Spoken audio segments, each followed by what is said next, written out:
What's going on, guys? Welcome back to the 2-Bit Crypto channel. My name is Mike, and in this video we are taking a look at what is going on with Shinja. Is it all over, or should you be buying the dip? If that's something you like the sound of and you like making money in cryptocurrency, then make sure you're subscribed to the channel for daily cryptocurrency content. Let us jump into this one. So it is a bloodbath in the world of Shibnobi, guys. Down, well, just broken back into the 1019 range. We have seen some good buying pressure recently, and the reality is that this coin absolutely dumped hard through some big sell-offs. Particularly, I think it was one wallet. I've been trying to find the wallet address, but certainly from the sources that I've spoke to and heard, one wallet that got in very, very early on, took a huge amount of profits. Over 1,000 Ethereum got out of the project. You can see a couple of the numbers have really been impacted. So liquidity is down. We can see that our holders at 37,680 and the total market cap at 411 million is a significant decrease, down 32% on the 24-hour, but down a significant amount. There is some buying pressure coming in. There does feel like there are people moving back into the token, but I guess the important thing to think of here with something like this is we saw a huge run up on Shinja, massive run up, loads of noise, loads of kind of hype on it, and then we've seen, like what happens with most tokens, is the reality. The hype dies down a little bit and then the price continues to go down, particularly when the use case maybe isn't as strong as it should be. Where we've got tokens that do have a really solid use case, or maybe a blockchain development, or etc., you tend to see a less aggressive spike and certainly a less aggressive fall off on the back of it. But let's quickly just update ourselves on where we are and what's going on in Shibnobi. So they have relaunched their website, so a lot of people were freaking out, thinking it had been rugged, and when you look at the kind of chart, it's certainly started to look that way, but it hasn't. They're updating their website to probably a much more slicker, cleaner, better looking website. They have their Certic onboarding up and running that you can check against. So this kind of audit report brings us up in terms of what the current network is doing, and it's currently being audited on the Skynet. The audit history is currently in progress. We're just waiting for that to come back, but it does tell us some of the issues and what they believe that the token is. So it's good to see that that's on there. We can see in terms of Twitter and some sort of social media kind of views and what people are searching for.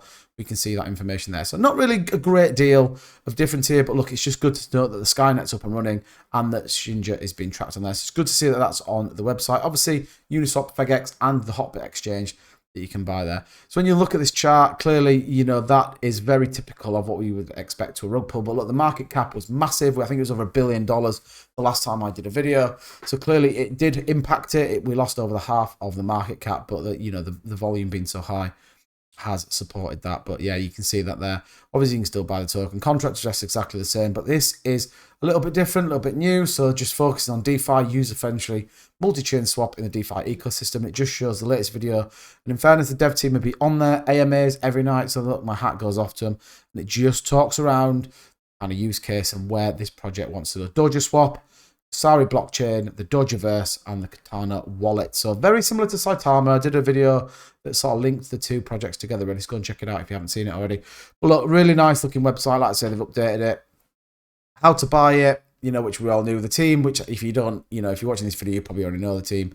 How it works, the tokenomics, and then the updated roadmap, which again hasn't changed. It's just the look and feel of the website. In terms of, what we're seeing on the social media, not a lot really. Again, a lot of people kind of diamond handing it, trying to show their support for the token or the Shibnobi clan. So not loads on social media. But I guess, look, bringing it back to this point, there's a couple of YouTubers out there that I watch, and a couple of influencers that I watch. And I always like their outlook on things, and I certainly try and take the same sort of outlook. I'm really transparent in the videos. You know the videos, and you know the tokens that I'm invested in. I generally don't do a video on a token unless I'm invested in it. And if I am not, you will know straight away before I even get into that video that I am not invested in that token. I think that's really, really important.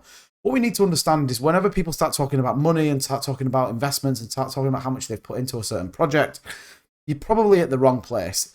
And let me hear me out with this. So as an example, if I put in a couple of $100 down here at the cheapest point in which I can get into this project, well, up here, I could tell you that I have $1 million in a project.